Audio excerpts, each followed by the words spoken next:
imaginar que vamos a poner gafas oscuras para que no vean bien. ¿Qué hacemos con los más altos? ¿Les cortamos las piernas?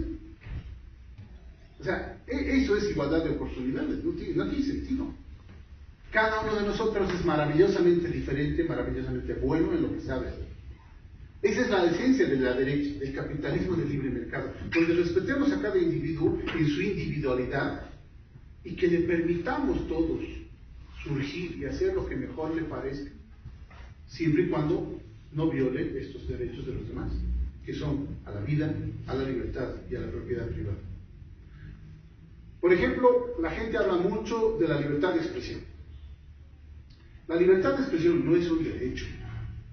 La libertad de expresión es el resultado de la propiedad privada.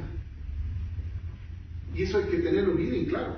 Porque a veces alguien me dice, no, tú estás violando mi libertad de expresión porque no me dejas hablar, no me respetas, no eres tolerante con mis ideas. Y yo, primera cosa, si usted me viene a decir una bobada, esto es un bobo. Yo no voy a tolerar las tonterías de la gente porque, no, si alguien me viene a decir que 2 más 2 es 36, por favor, fuera. ¿Y por qué tengo que aceptar y ser tolerante con que me diga que 2 más 2 es 36? Primera cosa. No. Luego de eso está, ¿por qué yo debo tolerar a cualquier persona que esté en mi propiedad? En Facebook eso es interesante. Yo no estoy en el muro de alguien para escribirle lo que me dé la gana, porque no es mi muro. Y si tú escribes algo en mi muro y no me gusta, te voto, pues, es mi propiedad. Y tenemos acá un periodista importante también, y los periodistas tienen un grave problema, porque la libertad de expresión no se puede dar sin una base material. ¿Quién decide quién es dueño de la línea o la señal de televisión o la señal de radio en Bolivia? El Estado. ¿Y te puede quitar el permiso, sí o no? Entonces no tenemos libertad de expresión, solo por eso. Para que tengamos libertad de expresión necesitamos una base material. Por ejemplo, algo muy sencillo, necesitamos este lugar, necesitamos las sillas, necesitamos las mesas, el equipo de sonido, necesitamos agua, necesitamos todo eso para hacer eso. Si tenemos que pedir permiso a alguien, ya nos están quitando la libertad de expresión. Si mañana, porque estamos hablando aquí del capitalismo del libre mercado y estamos en contra de la izquierda, le molestan al dueño de este local y no nos deja ya hacer una tarea la próxima vez, nos están quitando nuestra libertad de expresión. Porque la libertad de expresión, señores, necesita una base material. No es otra cosa. En mi casa, yo acepto que me digas lo que quieras o no, porque es mi casa, no porque tengas o no tengas la razón. En mi programa de televisión, yo puedo decir lo que me dé la gana, porque es mi programa de televisión. Puedo invitarte para que me vengas a dar palo, puedo invitarte a que vengas a hacer tu propaganda, porque puedo, y nadie más podría quitarme esa libertad. Cuando el gobierno me censura, cuando el gobierno me quita mi licencia, cuando el gobierno no me permite mejorar mis condiciones materiales para poder mejorar mi radio, mi televisión, mi periódico, mi revista o lo que fuera, me está quitando la libertad de expresión. Ya les digo, la libertad de expresión no es un derecho, es el resultado de la propiedad privada. Ese es el derecho. Entonces yo en mi casa decido quién entra y quién sale. En mi restaurante decido quién entra y quién sale. En mi negocio decido quién entra y quién sale. Obviamente no puedo hacer lo mismo en tu casa, ¿no? Porque es tu casa. Yo debo respetar. Y eso es tan sencillo como que la gente está acostumbrada a botar basura en las calles. ¿Qué dice la gente? No, que nos falta educación, que no sé. No, mentira. Lo que pasa es que nos han quitado de la mente el concepto de propiedad privada. Para empezar, la basura que tenemos, ¿de quién es? Nuestra, mía. Y yo tengo el derecho de dejarla en tu casa, en la puerta de tu calle. No, me la tengo que llevar a mi basurero. ¿Quién está a cargo en Bolivia de la recolección de basura? La alcaldía. En un monopolio. Y aquí aprovecho para diferenciar en lo que es privatización y lo que es libre mercado. Hay un monopolio de la basura. ¿Quién puede recoger la basura en Bolivia? Los alcaldes. ¿A quién le dan ese...? Antes habían empresas municipales, ¿se acuerdan? Ahora son empresas privadas, entre comillas. Estas empresas privadas, para empezar, no compiten, no hay varias empresas, solo es una. ¿Qué se llama eso? Monopolio. El monopolio es algo, hay dos tipos de monopolios. El monopolio natural. Algunos de nosotros puede descubrir alguna cosa maravillosa que puede vender. Y mientras no te copie la idea, tú tienes un monopolio. Los monopolios reales, que son esos, porque tú has encontrado la cura contra una enfermedad. Tú has encontrado la forma de producir un producto. Tú has encontrado la forma de plantar mejor. O sea, has encontrado algo que no estaba en el mercado, que nadie había descubierto. Y por lo tanto, vas a tener el monopolio natural de eso mientras no te copien. Para eso también hay patentes y una serie de cosas. Pero en algún momento alguien te va a copiar o una idea parecida va a salir. ¿Quién no tiene un celular hoy día? Todos los celulares de alta gama que tenemos hoy día son copia del iPhone. La Apple ha tenido un buen tiempo de monopolio, pero ya fue. Había Samsung, hay Huawei, hay un montón de cosas. Entonces los monopolios naturales duran muy poco. Hasta que alguien viene y les copia la idea, o la hace mejor, o le da una vuelta, o lo que fuera. Duran muy poco. Pero los monopolios que el Estado crea duran siempre. ¿Cuántos años tiene el monopolio de la educación en Bolivia? ¿60 años? ¿70 años? El monopolio de la salud tiene 50 años, 63 años. El monopolio de la basura, ¿cuántos años tiene? O sea, todos los monopolios grandes, lo que la gente critica, la izquierda critica los monopolios. Pero te dicen, no, es que el capitalismo, ahí está, ¿ves? Esas empresas transnacionales que hacen sus acuerdos. ¿Con quién hacen los acuerdos las empresas transnacionales? ¿Con el Estado? Pues con los gobiernos. No compiten en el mercado. Es como cazar en el zoológico, ¿no? Van y disparan y están todos ahí metidos presos. El tema es que los monopolios del Estado son los que más destruyen la economía del país. En Suecia no hay monopolio de la basura. Hay un montón de empresas que recogen la basura, la reciclan, porque es un negocio la basura, ¿sí o no? Es el negocio. Y mientras más avanza la tecnología, mejor negocio es. En Suecia han llegado a tal extremo que tienen que importar basura. Importar basura. ¿Qué haces en Bolivia? Tienes que levantarte a las 6 de la mañana para ir a buscar un lugar donde tienes que ir a dejar tu basura. Y el alcalde, ¿qué te dice? Además, no, tienes que separar entre papel orgánico y vidrios y metales, ¿por qué no es diablo? ¿Quién hace eso gratis? No, pues. O sea, si me están cobrando, los comerciantes en las calles no son gente desasiada y cochina. Es gente a la que el gobierno municipal les cobra por el recojo de la basura. Cada día. Entonces, si a mí me cobran, que lo recojan. ¿Sí o no? Ahora, que la alcaldía no recoja la basura ya no es el problema. Y no es culpa de los comerciantes minoristas. Es culpa de la alcaldía que tiene el monopolio. Ese es el tipo de empresas que no nos gustan. Y ahí está la diferencia entre una empresa privada. Una empresa privada compite en el mercado. Una empresa privada invierte, arriesga.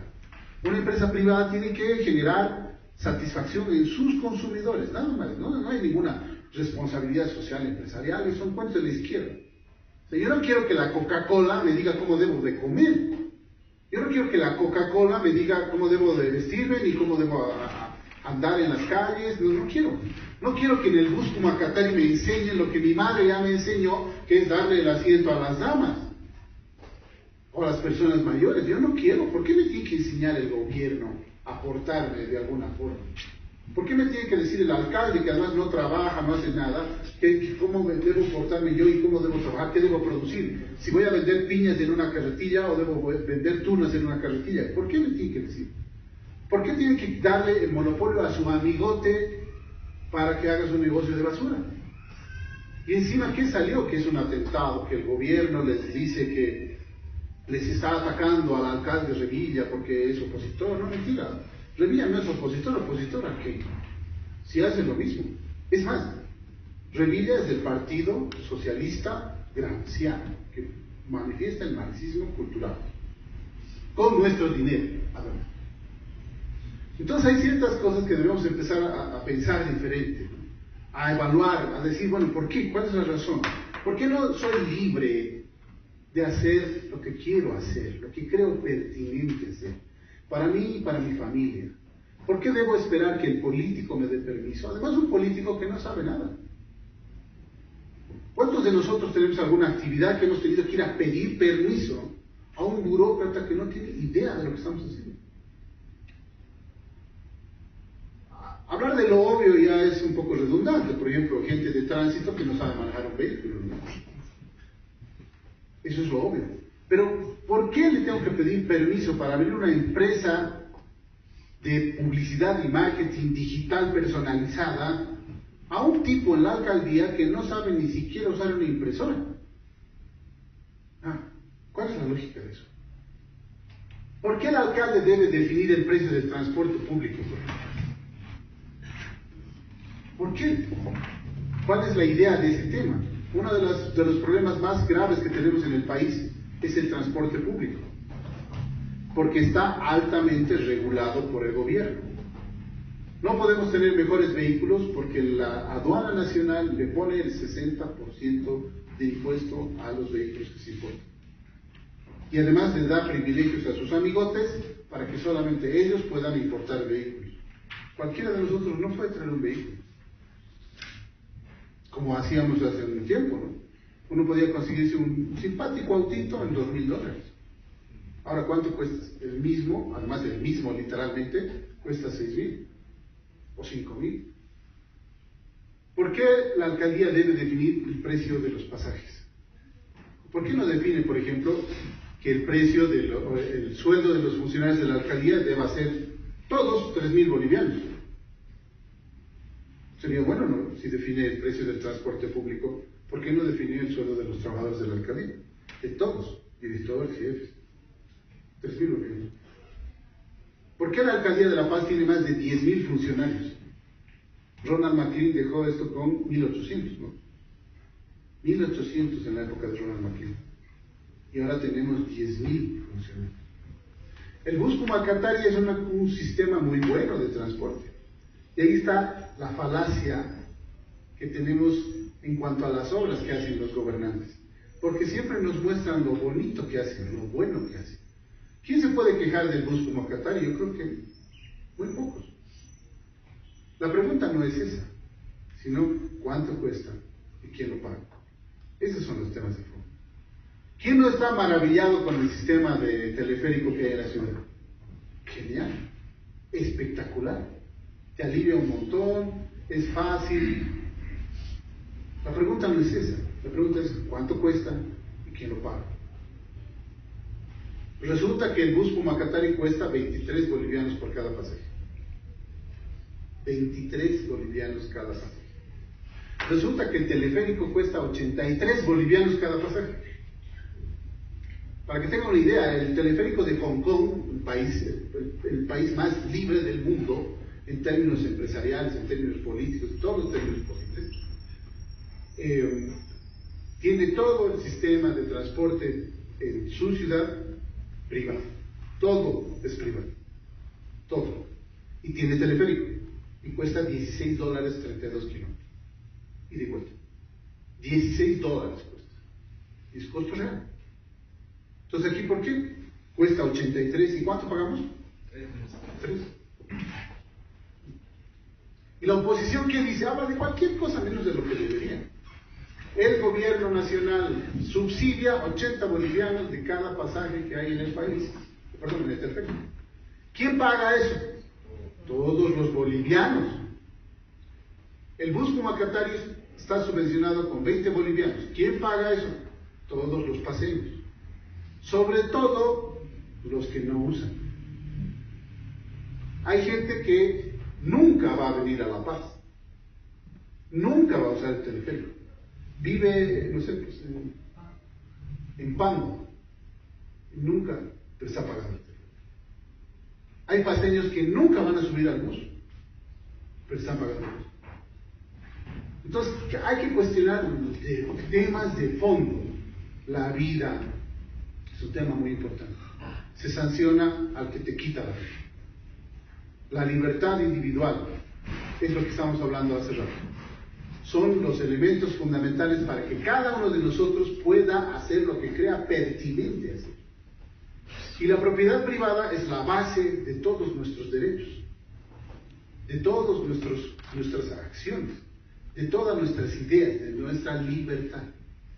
Sin propiedad privada no tenemos libertad. Sin propiedad privada no tenemos vida. Sin propiedad privada no tenemos la posibilidad material de salir de la pobreza. Y termino con dos temas importantes para ver si tienen alguna pregunta también. La pobreza, señores, hemos entendido al revés, como dice Miguel Ángel Brazos. Creemos que éramos ricos todos y que de pronto hemos llegado los capitalistas, los de derecha, y les hemos quitado las cosas. Y los empresarios se les han quitado las cosas. Y nos han vuelto pobres. Eso no es verdad. Toda la humanidad era pobre. El promedio de vida durante todos los años, desde que el primer ser humano ha existido en la Tierra, hasta el año 1800 algo, eran pobres. El 96% de la población del mundo era pobre, hasta que descubrimos el capitalismo. Y desde ese día hasta ahora se ha bajado la pobreza cada día durante casi 150 años. Cada día. ¿Eso qué quiere decir? Que la demagogia, señores, no es decirle a la gente una mentira, sino de decirle a la gente cosas que ya están hechas. El gobierno que te dice, hemos bajado la pobreza, obvio. Si la pobreza baja naturalmente gracias al capitalismo mundial durante los últimos 150 años, en 10 años, 12 años de gobierno ha bajado.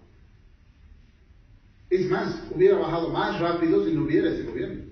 Es más, bajaría la pobreza sin ningún tipo de gobierno. Porque el capitalismo ha hecho que, acuérdense, nuestros abuelos, nuestros bisabuelos no tenían luz, no tenían agua, no tenían alcantarillado, no tenían internet, no tenían nada. La paz ha empezado a prosperar a principios del siglo XX gracias al liberalismo. Hemos empezado a tener energía eléctrica, hemos empezado a tener buses,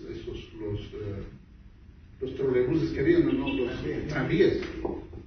O sea, imagínense tranvías, 100 años después recién tenemos un sistema así más o menos. Pero eso era inversión privada. Eran los privados los que han traído energía eléctrica, los que han traído tranvías, los que han traído un montón de cosas. Entonces, ¿por qué no podemos ser un gran país de nuevo? Donde se respete la propiedad privada, donde ya los ciudadanos podamos tener la libertad de buscar nuestra felicidad y realmente de que ya basta de los candidatos y los partidos políticos que nos quieren regalar más cosas.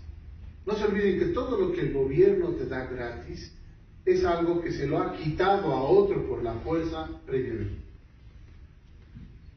Y para concluir, yo creo que es importante entender que es tiempo de crear una fuerza política que plantee eso.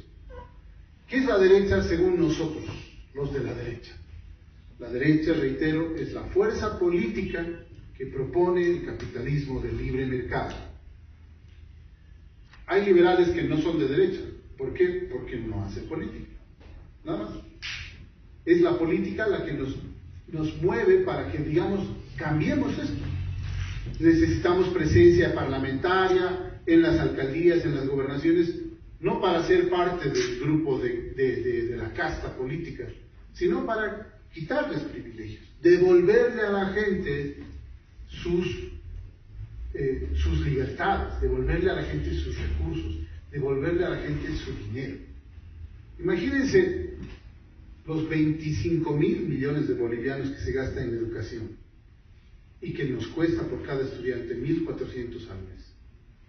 Si le devolvemos a la gente, primero podemos bajar impuestos y devolverle a la gente su dinero para que ellos puedan elegir la educación que quieran, o la salud que quieran, o la jubilación que quieran. Entonces, yo creo que, queridos amigos, que para empezar tenemos un pequeño esbozo, nos faltan muchos temas porque cada tema es importante. Habrá algún momento que hablemos solo de salud, solo de educación, solo de seguridad ciudadana, solo de jubilaciones, que es una gran estafa, y solo de estos temas para que vayamos coordinando. Inviten a la gente, por favor, a sumarse a este proyecto están cordialmente invitados, muchos ya se han sumado, aunque no lo han hecho orgánicamente, pero ya es tiempo de presentarnos, es tiempo de salir adelante, es tiempo de estudiar más y de transmitir estas ideas de libertad a la gente para que pueda creer que podemos hacer una Bolivia grande de nuevo, para que podamos tener realmente libertad para los ciudadanos, para que todos estos escenarios en los que vivimos de incertidumbre, de malos momentos económicos que van a venir y de recesión que va a venir, tengamos la salida. Y les reitero, la oposición es la primera causa de que este gobierno socialista siga en el poder, porque también son de izquierda. Muchas gracias.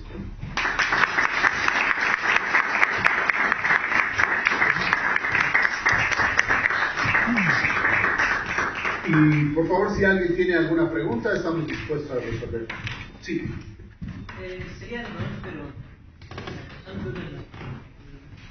Ayer hablaba, yo estoy valiendo un seminario de estudiantes por la libertad, y me sorprendió no ver que han venido jóvenes, pero eran más del área de izquierda que de derecha. De derecha éramos unos 2 o 3 y el que organizaba, o sea, todos eran de izquierda y me ha dejado en shock, ¿no? Porque yo esperaba debatir, digamos, temas como derecha contra el narcocapitalismo, derecha contra el conservador, con libertad, diferentes campos que sobre la derecha. Y hablando con una chica que no quería entender, ¿no? Porque no entiende, me decía, planteaba esta pregunta que quisiera hacer. Ella me decía, ¿no? Que la izquierda, el socialismo siempre va a fracasar mientras habla derecha. O sea, digamos, si hay un país de derecha y todos los países son socialistas, van a fracasar todos los países socialistas mientras exista la derecha. Y otra pregunta que quisiera hacer, digamos que ahorita estamos en va a venir, digamos, una crisis como Venezuela, todo eso, digamos, que va a venir un momento que va a explotar la burbuja crediticia y todo eso, porque hay una deuda externa e interna. Entonces, porque Bolivia se está prestando mucho dinero de otros países, como Rusia, China. Si entra un gobierno de derecha, ¿cómo vamos a pagar esas deudas internas, externas? ¿Cómo vamos a...? Porque son dinero que no son prácticamente... Claro, muy buenas preguntas. Realmente tiene razón. La primera me parece muy interesante porque es pues una muletilla de la izquierda. Porque a la izquierda llega un momento cuando al principio... Es que parece que tenemos poca memoria, ¿no? Llegó la nueva ola de la izquierda y empezó a generar grandes expectativas, buenos gobiernos, entre comillas, bonanzas en Venezuela, en Bolivia, en Argentina, etc. Pero obviamente fracasa. ¿Por qué fracasa la izquierda, básicamente? Es muy sencillo. Porque no respeta la propiedad privada. Cuando no respetas la propiedad privada, no tienes precios. Todos tenemos en nuestra mente los precios.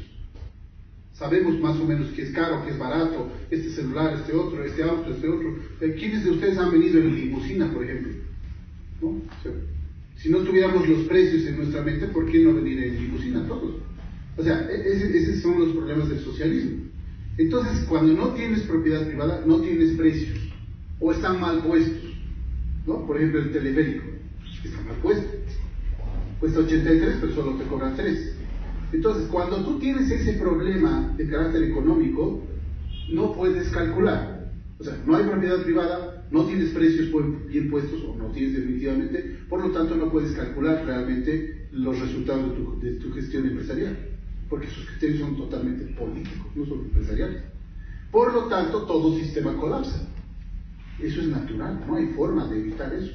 Salvo que hagas correcciones de orden capitalista en los precios, etc. O sea, salvo que te vuelvas de derecha, no puedes resolver el tema de la izquierda.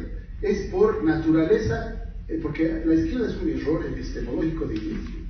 Por lo tanto, siempre va a fracasar ante la ausencia de precios y la imposibilidad económica del cálculo financiero. Pero ellos no dicen eso. Te dicen, no. Venezuela ha fracasado porque el gobierno de los Estados Unidos, ¿no? Porque la derecha, la oligarquía, por lo tanto, o sea, son realmente unos desgraciados porque no asumen que su error es de nacimiento. Porque, ¿qué sería de un socialista que asuma eso? Sería pues liberal, de derecho. Entonces nunca van a asumir los que de verdad son de izquierda que sus errores son los causantes de sus problemas.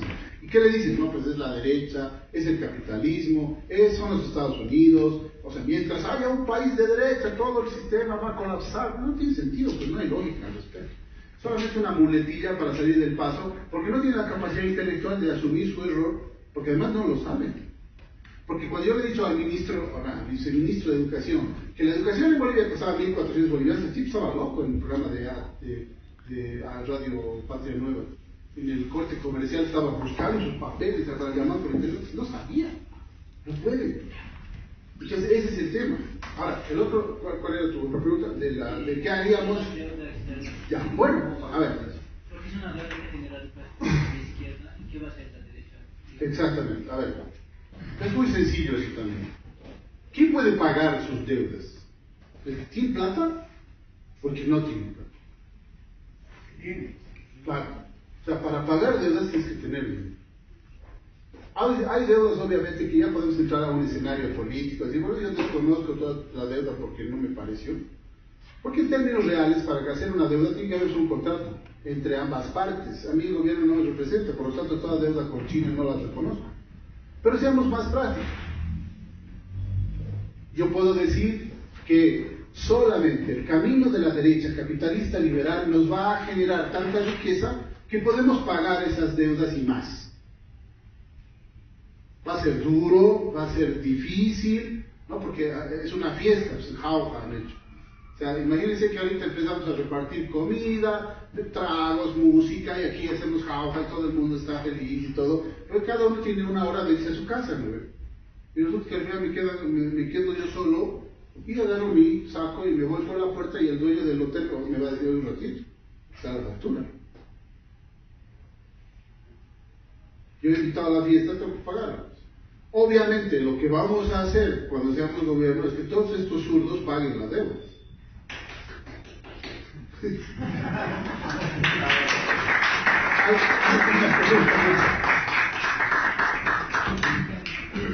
En tu opinión, ¿cuál crees que sería el porcentaje ideal de impuestos, cómo cobrarlos para desincentivar el contrabando y el mercado negro y jalar a toda esa gente que trabaja en negro a que, o sea, un cobro del 5% o qué tipo de impuestos?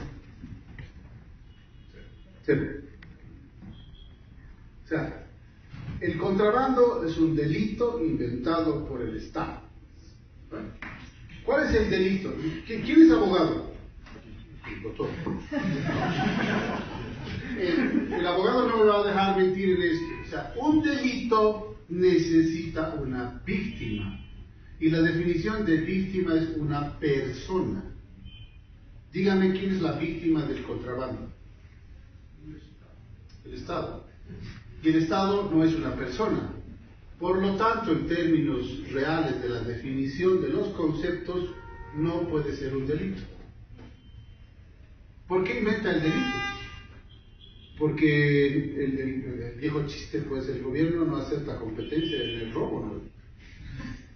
A quien está guirlándome la plata lo meto preso. O sea, no es que nos está defendiendo a los bolivianos. A ver, ¿quién de nosotros tiene algo boliviano puesto encima? O sea, algo de industria nacional. ¿Yo? ¿Qué digo? ¿Camisa? ¿Y la tela es hecha en Bolivia? No. Ah. Ese es el tema, ¿no? O sea, cuando me dicen, no, es que hay que defender la industria nacional, un ratito. O sea, si la industria nacional es buena, ¿para qué la voy a defender?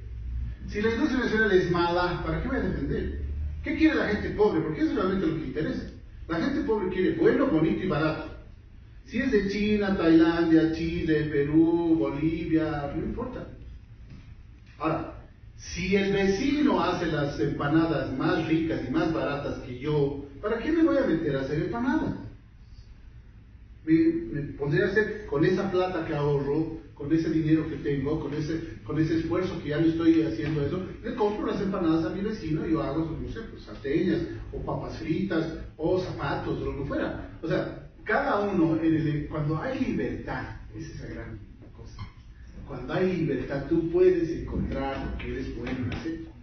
A ver, si el impuesto a la maquinaria es 60%, 40%, 50%, yo puedo abrir una fábrica en, ¿cuál es la frontera entre Perú, Bolivia y Chile? Pisiga, ¿no? Claro, tú puedes abrir una empresa en Charaña con la misma maquinaria que has comprado a un japonés, y el chileno puede abrir la misma empresa con la misma maquinaria comprada al mismo japonés al otro lado. En Chile le va a costar casi la mitad de lo que a nosotros nos va a costar hacer. O sea, el primer problema no es el contrabando. El primer problema es el gobierno que me sube los impuestos, que me pone aranceles, que me pone leyes laborales, no puedo contratar personas, no puedo hacer nada y no me deja progresar.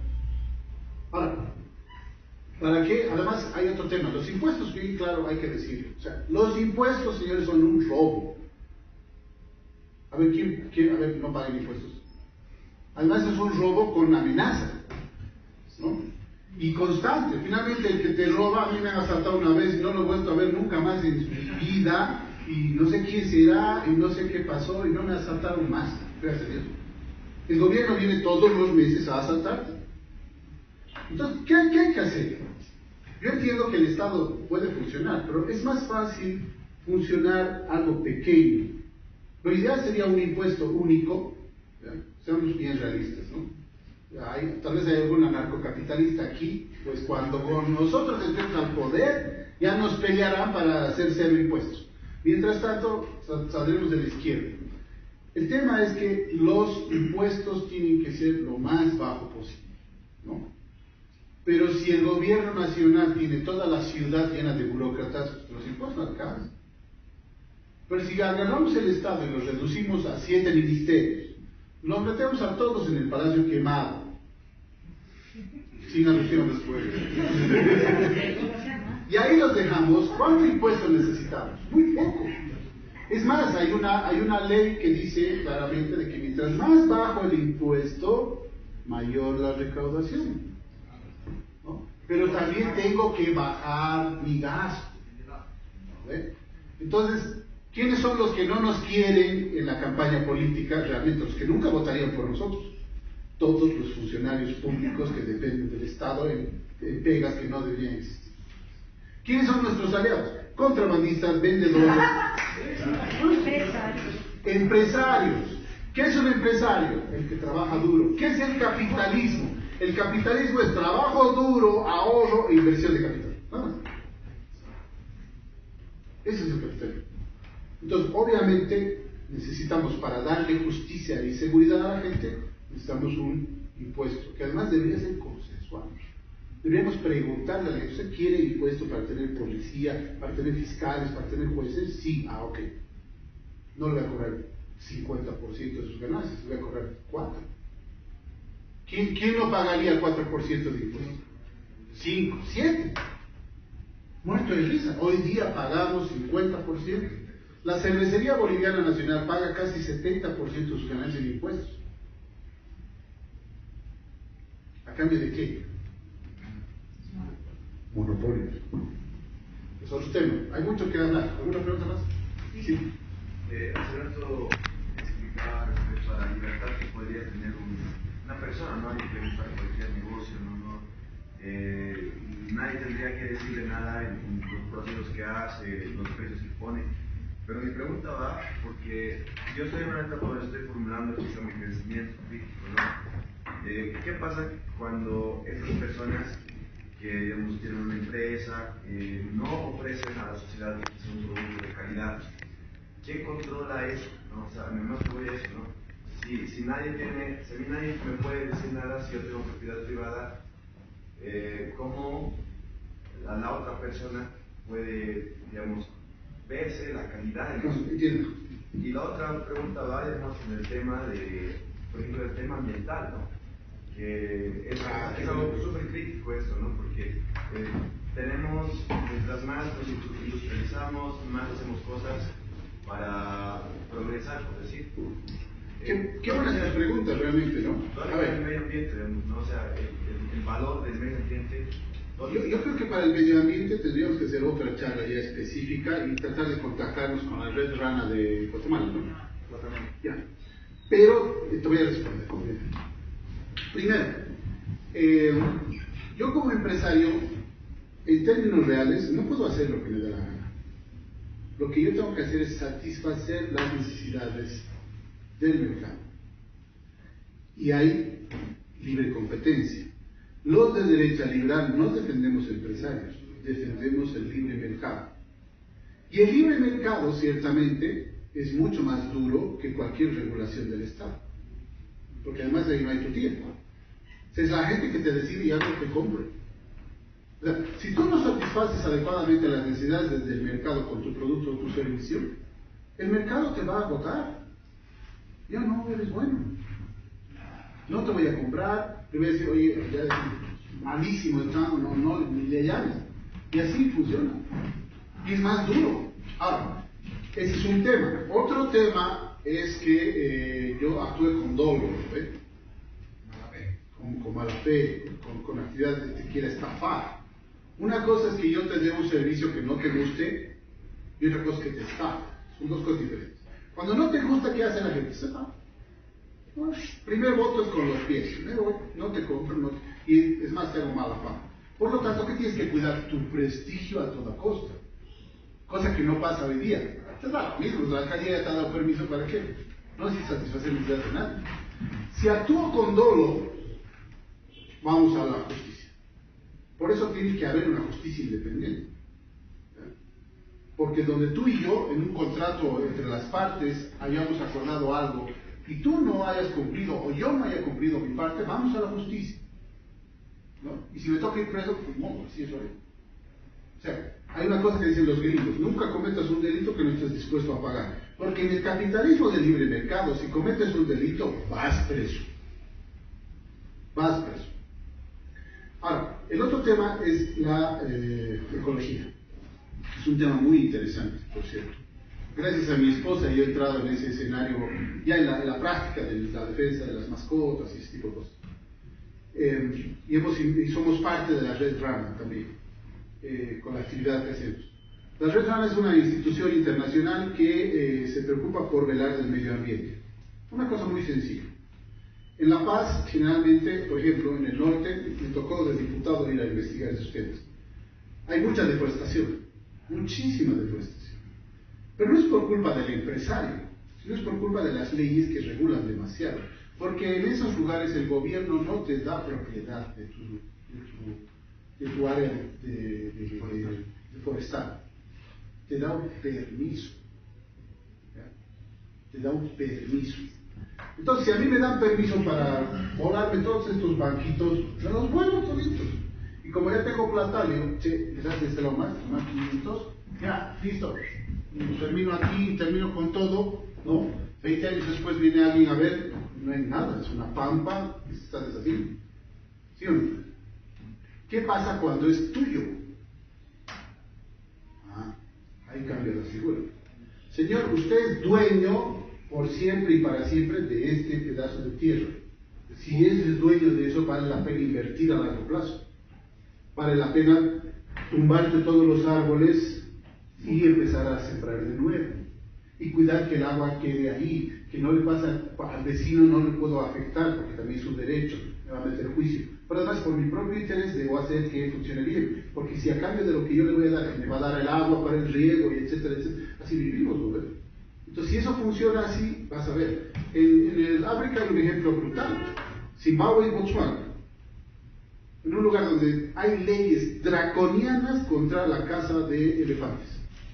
O sea, si te pillan cazando un elefante, eres ejecutado. Así de fácil. Al otro lado es todo privado. ¿Dónde crees que hay más elefantes? Privado. Aquí hay casi menos de 10.000, aquí hay más de 150.000 elefantes.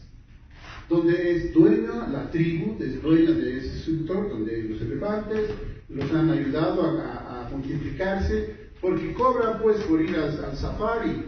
Tú vas a un safari de fotografías, te cobran $20,000, $30,000 por toda tu gente, Y si quieres cazar un elefante, te van a decir, puedes cazar este, que se va a morir. ¿No ves? Y con ese dinero hace que todos los demás vayan naciendo, tienen buenos veterinarios, todo, y además un servicio de seguridad que ni ejército. Porque es privado. O sea, ¿quién va a administrar mejor tus bienes? ¿Tú o yo? Sí, ¿verdad? Sí, sí. Bueno, tengo la siguiente duda, varias dudas, interrogancias. Si estas conversaciones ya son para las elecciones nacionales, posteriores municipales o departamentales, ya que al escucharte en este momento ya digamos sería un plan programático para una situación política a futuro o lo que se está viniendo. Si fuera nacional, ¿qué sucedería con las subvenciones a la gasolina, a los hidrocarburos que tenemos? ¿Qué sucedería ya con el teleférico en este aspecto? Ya que usted dijo que son 83 bolivianos que se tendría que pagarse, ¿ya? ¿Qué va a suceder con esa situación? Que también estamos subvencionando la gasolina, el diésel y todos los hidrocarburos. Eso es a nivel nacional. A nivel municipal, hay de los impuestos que he tocado, sí hay que bajarlos, porque realmente yo he tenido una pequeña empresa y he tenido que cerrar la oficina porque he salido deudor amoroso, vamos a decir, del gobierno. ¿Ya? En los aspectos municipales, también se habla de impuestos municipales. Tenemos impuestos a la vivienda, impuestos a las movilidades, etcétera, etcétera, etcétera. Y también tenemos el Pumacatay, que está también subvencionado. Que actualmente, si no me equivoco, en el POA 2019 está casi con 35 millones de bolivianos que está la subvención y es una 200. ¿200 millones? Oye, bueno, lo que yo tengo en el informe ahorita, ¿no? ¿Qué es lo que va a suceder? A nivel departamental, ¿cuál sería justamente el tema ambiental que se habla sobre el municipio y gobernación están a cargo del medio ambiente, con el Estado más? Al final de cuentas, todas nuestras selvas, todo lo que tenemos están siendo depredados, ya sea por los privados, ya sea por el Estado. Es interesante lo que tú estás hablando en este momento, la primera vez que escucho de un partido liberal, conservador, ese tipo de planteamiento es bastante interesante. Hay cosas buenas, ¿ya? Pero hay cosas que hay que aclararlas directamente, porque al final de cuentas, si vamos a hacer gobierno, vamos a decir de aquí al 2020 o no, o esto es, digamos, a un plan a largo plazo de aquí para el 2024, 2025, que estamos viendo que se está yendo programando. No, eso es la duda que tengo en este momento. Y bastante razonable la duda, ¿no? Obviamente, ya he dicho, o sea, una cosa es ser liberal y otra cosa es ser de derecha. Los de derecha hacemos política, con principios liberales. Entonces, este grupo va a hacer política, está haciendo política. Vamos a construir un partido político y vamos a llegar al gobierno el tiempo que nos tome. Y las formas hay que buscarlas todas. Eso con seguridad, a eso estamos. O sea, aquí vamos a hacer política, estamos haciendo política y nuestro afán es llegar al gobierno. Seguro. Ahora, lo que hagamos después cuando lleguemos al gobierno, bueno, eso me recuerda también a un chiste del médico, ¿no? Y va un paciente a ver al médico y le dice, doctor, estoy muy enfermo. Entonces el médico va y le revisa, le hace análisis, todo. Sí, señor, usted está muy enfermo. Pero tiene que tomar esta medicina. Y el paciente dice, no puedo, doctor. ¿Pero por qué? Si está muy enfermo. ¿Por qué no quiere tomar la medicina? No puedo, doctor. ¿Pero por qué? Porque estoy muy enfermo. Entonces, el problema es que aquí ya hay que tomar la medicina. Y la medicina es dura. Hay cosas que hay que cerrar. Hay cosas que hay que... Ya, no hay salvación, no hay vuelta. Pero hay que hacer una cosa que no hicieron los anteriores gobernantes, que lucharon de alguna forma contra los izquierdistas radicales. Demostrarle a los demás ciudadanos que lo que estaban haciendo estaba mal. O sea, yo voy a poner el libre mercado de oferta y demanda, sin subvenciones, sin nada, a Doc Weiler a ser gerente del teleférico, a ver cómo le va. A ver cómo nos toca. ¿No? Porque si él puede hacer eso sin el financiamiento del Estado, no, lo nombro presidente, pero no va a poder. Pero la gente tiene que enterarse de que todas estas empresitas que han creado, todas las cosas que han hecho, las han hecho mal. Y hay que decirles por qué, porque si no van a decir que nosotros lo hemos arruinado. Y te digo, hay que cerrar. O sea, lamentablemente hay gangrena y aquí hay que amputar. Por eso te digo, los que no nos van a votar nunca son pues, los empleados públicos. En un nuevo estado donde tengamos un gobierno de derecha, el Estado deja de tener tutela sobre ciertos aspectos de los observadores que más van a corresponder al empresariado privado. ¿Qué aspectos van a tener, qué el Estado va a tener tutela sobre qué aspectos, digamos, temas de robo, para generar sus propios recursos, además de haber acabado con la gran cantidad de empleados públicos que tenemos, para generar recursos sobre qué tutela el Estado. Hay que ser bien estrictos en este tema. Somos liberales de derecha, proponemos el capitalismo del libre mercado.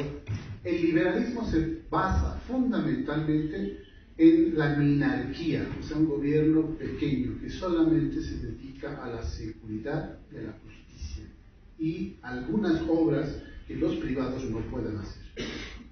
Por ejemplo, una carretera Cochabamba-La Paz, por donde empezaba Manfred y Pepe Lucho, lo puede hacer un privado. Y tiene que quedarse con sus beneficios, con todo lo que implica, porque no es nuestro dinero, no es nuestro riesgo, no es nuestro nada. O sea, ellos hacen una carretera que va a beneficiar a mucha gente y hay que pagar por eso. Una represa, tal vez podríamos ver la manera. Algunas cosas muy raras de infraestructura podríamos, hoy día, ¿no? No es lo mismo de hace 50 años, 100 años. Hoy día los privados pueden hacer muchas cosas. Pero lo importante es que nosotros tengamos bien claro una cosa: necesitamos seguridad y justicia. Esa es la tarea del Estado, no del Estado, porque ese es un concepto socialista. Esa es la tarea de un gobierno de derecha liberal: darte seguridad y darte justicia. Porque tú y yo podemos tener miles de acuerdos transaccionales, podemos ser vecinos, podemos tener problemas personales. Podemos, bueno, alguien que tiene algún accidente, cualquier tipo de cosa, debe haber una justicia. Cuando nosotros reclamamos a la justicia y a las leyes malas sobre todo, no reclamamos porque queremos defender a alguien por ahí, sino porque defendemos la presunción de inocencia y el debido proceso. Así nos hemos conocido con algunas personas, porque hemos defendido otras. Yo no conocía casos particulares de muchos. No conocía a las personas, no conocía a los... pero defiendo la presunción de inocencia, el debido proceso.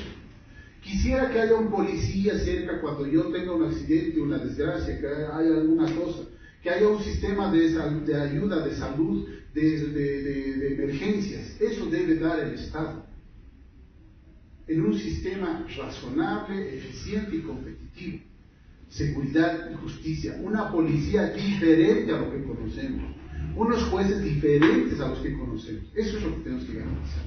Todo lo demás lo hacen los privados, y cuando fallan los privados, primero que la regulación entre privados es más dura que el Estado. En algunos estados de Estados Unidos tú puedes ser el mejor alumno de medicina o de derecho y tienes que dar un último examen ante tu colegio de profesionales. Si el colegio de profesionales no te da permiso, no puedes ejercer. Y ahí no hay Estado, no hay alcalde, no hay nada. O sea, es el colegio de abogados, el colegio de médicos, el colegio de profesionales que deciden. Y no hay uno solo, hay 2 o 3 colegios de profesionales. Entonces, esas regulaciones son mucho más duras. Porque finalmente yo de la alcaldía, del gobierno, le puedo dar unos pesos para que me den una licencia. Pero ¿cómo le voy a dar unos pesos a los magistrados del colegio de médicos, por ejemplo, que además tienen que costar su prestigio profesional de décadas de estudios? No es cualquier cosa. O sea, los que son médicos saben eso. Los que son abogados saben que hay magistrados, perdón, no magistrados, hay abogados que son pues brillantes y que defienden la ley, y esos merecerían ser pues los jueces, y además merecerían ser los que definan quiénes van a ser los abogados. O sea, yo conozco a los de mi curso, ¿no ves? Este chango está ahí copiándose todos los días, pagando unos pesos, acosando a las chicas. ¿Cómo va a ser juez? Pero ¿quién lo conoce más que yo? O sea, eso me recuerda la última vez que fui candidato a senador y estábamos en un debate con los médicos en el colegio, no, en la facultad de medicina. Todos médicos, enfermeras y todos, y aquí estábamos los candidatos a senadores. Hablaba el Gringo González, la del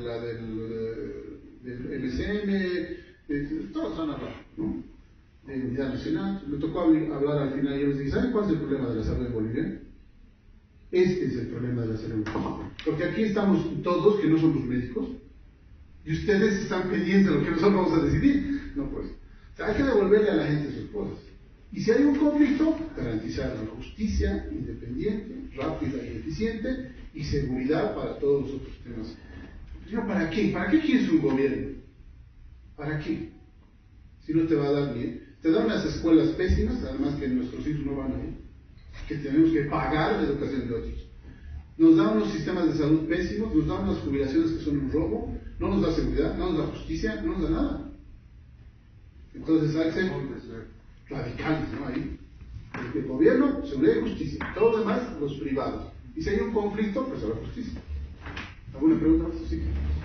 En el tema de salud, yo imagino este argumento que tal vez lo considere de izquierda, en el tema de los pacientes de cáncer y niños, sobre todo, que es un tema tan sensible, le plantearían cómo usted pretende privatizar si una tomografía le cuesta entre 1.000 y 2.800, ¿no? Dependiendo del tipo de tumor, etc. Y a veces te piden 2 y llegas a 5.000 bolivianos. Entonces, ¿cómo espera usted que una persona que tiene un ingreso de 2.000 para abajo pueda solventar el tratamiento de un niño? Puede ser también en el caso de una persona de la tercera edad, en fin, de escasos recursos. Eso te pediría una explicación de cómo se resolvería el tema de la vendería o, como dice la persona, que le gustaría la provisión del Estado, en qué sentido. Bueno. Y lo otro, un recordatorio también, y yo imagino que tú tienes más datos. Tengo entendido que el gobierno actual, los mencionaste de los contratos, que es lo que serían obras grandes. Tengo entendido que el gobierno actual lo hace a imitación, ¿no? O sea, no hay una selección siquiera, todo es a dedo. Y entonces, eso, no sé si tienes algún detalle. Claro. Bueno, a ver. Primero lo más importante, ¿por qué la salud de Bolivia cuesta tanto? ¿No? Es lo mismo que con el transporte, porque el gobierno le mete mano a la importación de equipos, para empezar, ¿no? Un tomógrafo que cuesta, qué sé yo, $10.000 en Estados Unidos, en Japón, donde fabrican, cuesta aquí el doble, ¿no? Un equipo, no sé qué, cuesta $100.000, aquí cuesta 150. La consulta de un médico, ¿no? El 60%, el 40% del costo de su consulta son impuestos. Y además que tiene que tener una serie de regulaciones. Tú no puedes abrir un consultorio así nomás, ¿no?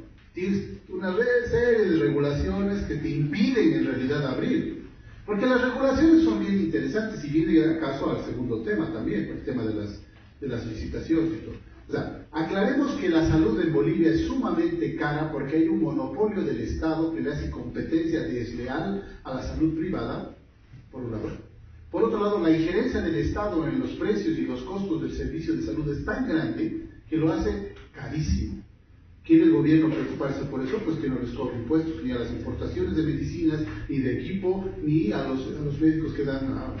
Y además que compitan pues en el mercado. Si privatizamos todos los centros de salud, los médicos van a rogar, tú no vas a estar haciendo fila desde las 4 de la mañana para que te atiendan. El doctor va a ir a buscarte a tu puerta.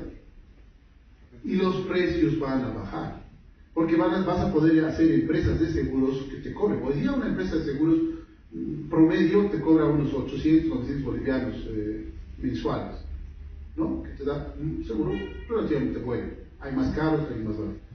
Pero si los pones a libre mercado, ¿no? Entonces van a rogar. Entonces, como ya son muchos, hay una serie de estudios estadísticos al respecto, pues.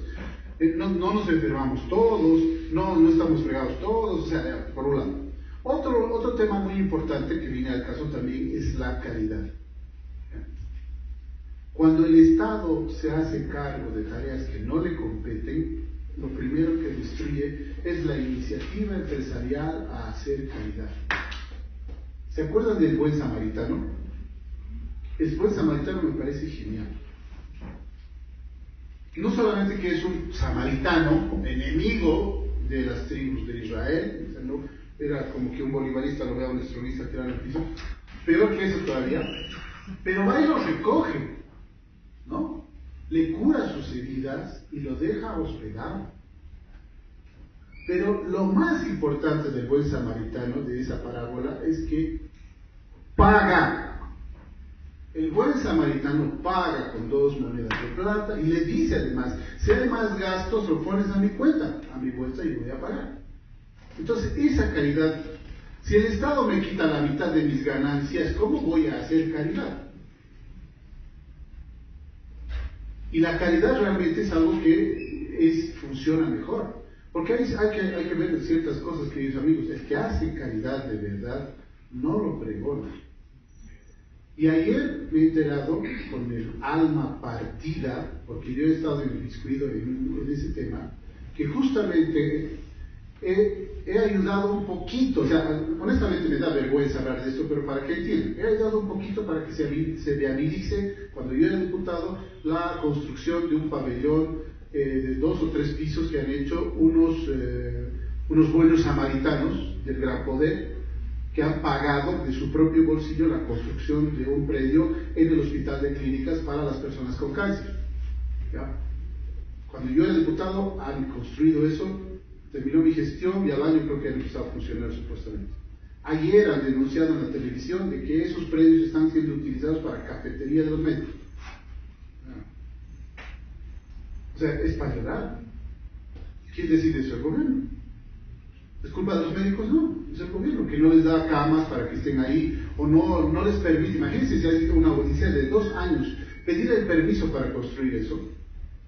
Imagínense cómo va a ser la odisea para que pongan camas, que ellos estaban dispuestos a pagarlas. Pero al final han dicho, vino un bocón político a decir, no, señores, gracias a ustedes por haber construido eso, nosotros vamos a ponerle todos los servicios y las máquinas, y nunca lo han hecho. O sea, el problema es ese, hay mucha gente que da caridad, pero es menos necesaria cuando la gente genera riqueza. Ahora, el otro tema de los compadreríos, después eso es grave. O sea, la solución a todo eso es muy sencilla, en realidad, ¿no? Los políticos debemos tener el menor poder posible. O sea, si mi firma vale para algo, soy probablemente una persona que puede ser corrupta. Pero hablemos claro también, la corrupción no es un problema, es el resultado del problema. La corrupción en términos reales es la salida. Como el contrabando es la salida, el problema no es el contrabando, es el bando, o sea, la ley. El problema de la corrupción no es que sea corrupto. El problema de la corrupción es que hay algún iluminado que se le ha ocurrido pedirte una serie de tonterías y como el funcionario dice, yo no puedo saltar todo, entonces te doy los pesos. Es una salida, pues. La corrupción no es el problema, es el resultado. El problema es el Estado presente que se mete a hacer cosas que no le competen. ¿Alguna pregunta más? Sí. Sobre este tema relativo a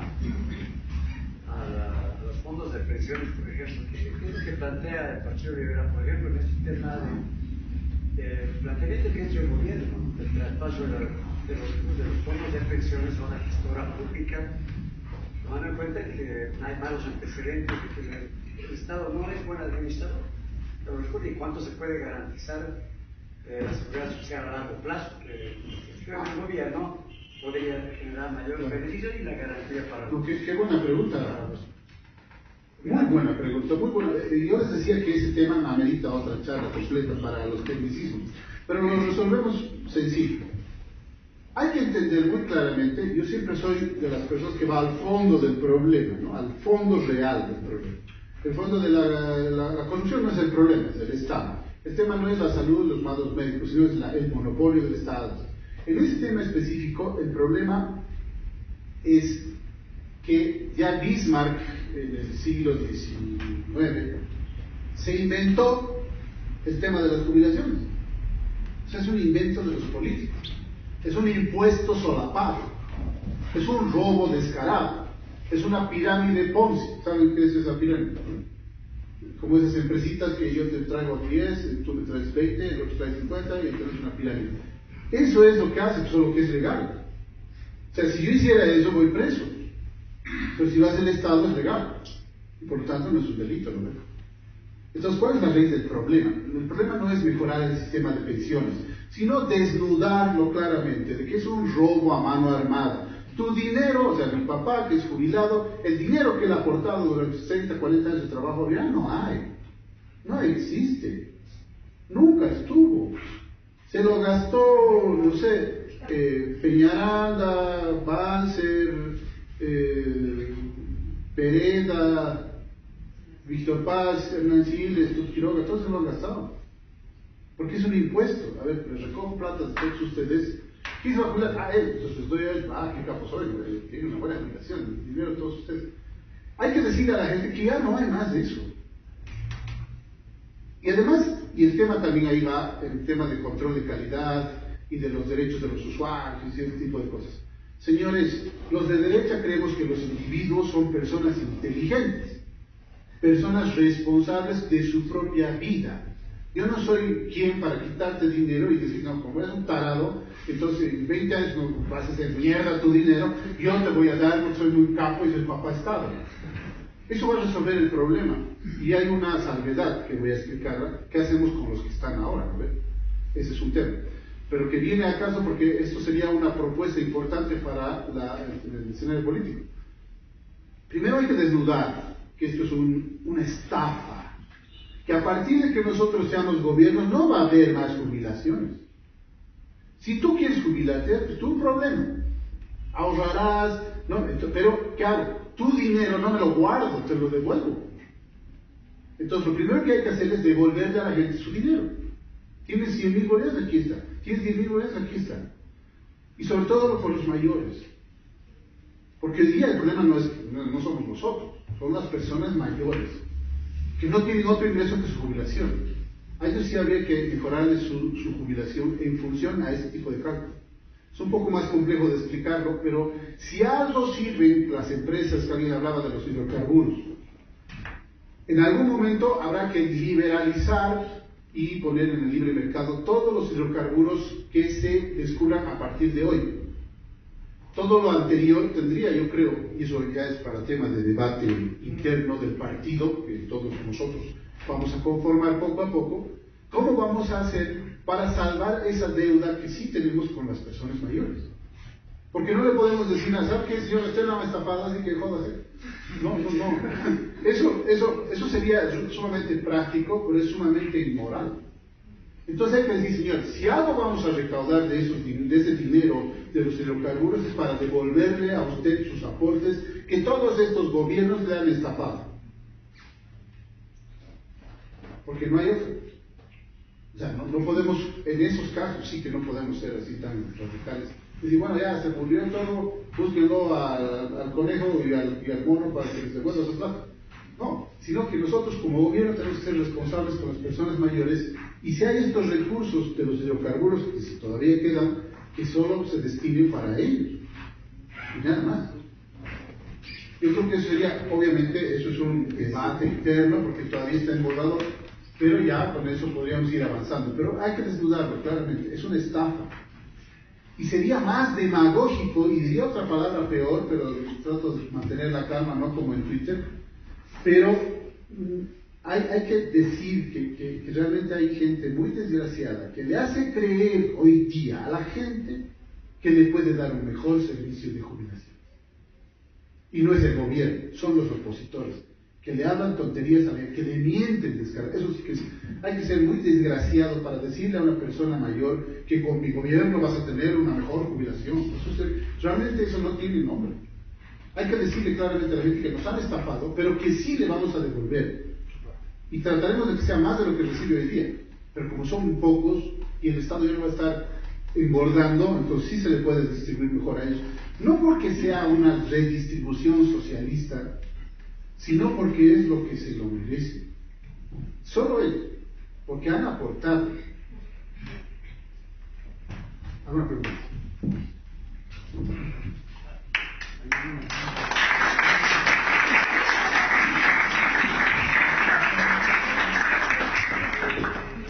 Hace tiempo ha habido el caso de lo que es Cartelón Licea, una empresa argentina. Casos de que se les debe bastantes meses a los trabajadores sin sueldo. El Estado no ha hecho nada para que se les detenga a los que estaban encargados de trabajar. En las últimas demandas que se han realizado en Uyuni y en otros lugares, se les ha dado la charla de que los ingenieros acá ya se han ido a Argentina y han ingresado otros y nosotros no sabemos, no tenemos ninguna información. Empresas que vienen del exterior aquí a Bolivia, ¿cómo garantizarían pagos a los bolivianos? Es una buena pregunta, pero también muy sencilla de responder. O sea, nosotros estamos en contra de la forma en que los sindicatos existen, que las defensas existen, porque creemos en un acuerdo libre entre las partes. Entonces yo acuerdo con usted para que usted trabaje para mí o yo trabaje para usted, y de alguna manera no puedo, porque tenemos un contrato, no puedo burlar ese contrato. ¿Ya? ¿Qué pasa hoy día? Que hay un sindicato, que hay beneficios para todos, una cosa así, pero el del sindicato va y negocia con la empresa decide irse y escaparse, porque a los del sindicato, que eran los que responsables de eso, le han dado unos pesos, o sea, es pura corrupción. Entonces, cualquier empresa, local o internacional o lo que fuera, que incumpla un contrato libre entre las partes, tiene que irse al proceso penal. Y si el Estado para eso tiene que estar. Y si el Estado tiene que perseguirlo fuera del país, lo tiene que hacer. Porque esa es su tarea. Y no, ¿para qué están? ¿Para qué no se elige? Entonces ahí ya no entraría yo al término, no, es que hay que hacer esto o lo otro. No. O sea, hay que ser bien claros en ese tema. Si no hay un poder judicial independiente, eficiente y bueno, estos problemas van a ser miles. O sea, ¿a quién me quejo? Yo pobre empleado, o sea, además, el más miserable de los bolivianos, que no es la palabra adecuada, pero más, el último de los bolivianos, hoy día no se siente seguro ante nada. ¿Dónde se va a quejar el trabajador si no es a su sindicato que le va a estafar? 2 veces estafado, ¿no? Por el empresario y por el sindicato. ¿Dónde se va a quejar si no hay un poder judicial? Yo puedo ir solito a un poder judicial si el señor me ha estafado en este contrato que no me cumple. Punto. Y la justicia debe hacer su tarea. Entonces ya ir a los detalles es pues muy entrar en ese debate que tienen siempre los opositores de no, conmigo nosotros vamos a ser mejor, los sindicatos, que las empresas, no, o sea, hay que ser claro. Cualquier persona que incumpla un contrato libre entre las partes tiene que pagar el tema, y si tiene que ir preso, tiene que ir preso. Pero ¿quién te garantiza eso si no tienes un poder judicial? Bueno, yo creo que terminado. Hay mucho para hacer. Muchas gracias. Primero agradecerte, Andrés, por tu tiempo, por darnos esta charla.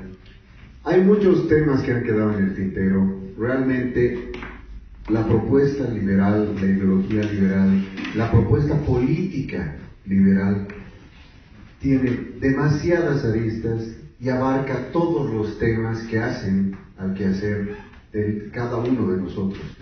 Lo que el Partido Liberal Conservador Boliviano va a hacer, y esta es la primera charla que estamos dando, y les agradezco aquí en la ciudad de La Paz, ya se han hecho en otros departamentos, es la primera en la ciudad de La Paz, Vamos a hacer charlas más específicas sobre temas puntuales, porque creo que cada tema es un océano en el que tenemos que navegar.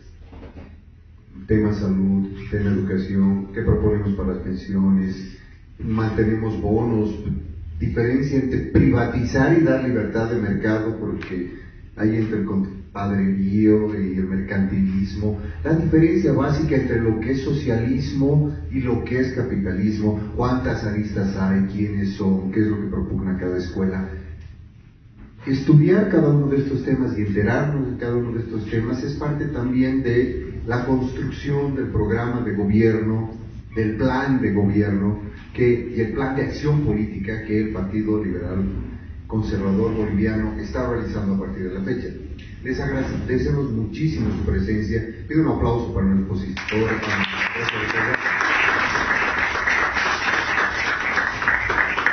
Y les pido nos sigan en las redes sociales, porque vamos a empezar a hacer una charla por mes, básicamente para tocar los temas que a cada uno nos interesan. Hay gente que está muy motivada por el tema de pensiones, tema salud, tema educación, qué van a hacer, cuál va a ser su política, va a ser de shock, va a ser gradualista.